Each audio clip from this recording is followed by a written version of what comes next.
মনা 26 তারিখ কি আইফোন 64 ম্যাক্স চলে আছে ভাবতেছি 26 তারিখ চ্যানেলে সাবস্ক্রাইবার বাড়লে ফেসবুকে ফলোয়ার বাড়লে 26 তারিখ মনে করছে একটা আইফোন 15 না 16 প্রো ম্যাক্স লয়ে নেবো ব্যাংকে টাকা জমাই আইফোন 60 প্রো ম্যাক্স কিনা দরকার 26 তারিখ 26 তারিখ মনে করছে আরো আগে নেবো 26 তারিখে নিতে হবো সুখবরটা যেহেতু 26 তারিখে আছে শুধু 26 তারিখ এদিকে তাকালেও 26 তারিখ ওদিকে তাকালেও 26 তারিখ মানে জেনে যাবো শুধু 26 তারিখে যাবো কোনায় যাবো ওই ঠিক নেই মনে হয় গেম খেলতে যাইলেও মনে হয় 26 তারিখ ওই কোনানে হাইটাম যাইলেও কি 26 তারিখ মনে হয়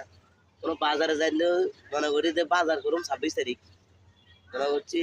শপিং কমপ্লেক্সে যাবো শপিং কিনুম মানে হিয়েনেও মনে করে যে 26 তারিখে যাবো শুধু যেদিকে তাকে শুধু 26 তারিখ যেদিকে তাকে শুধু গেম খেলতাম তাহলে দূরও গেম খেলাম 26 তারিখে ওই কোনানে ঘুরতাম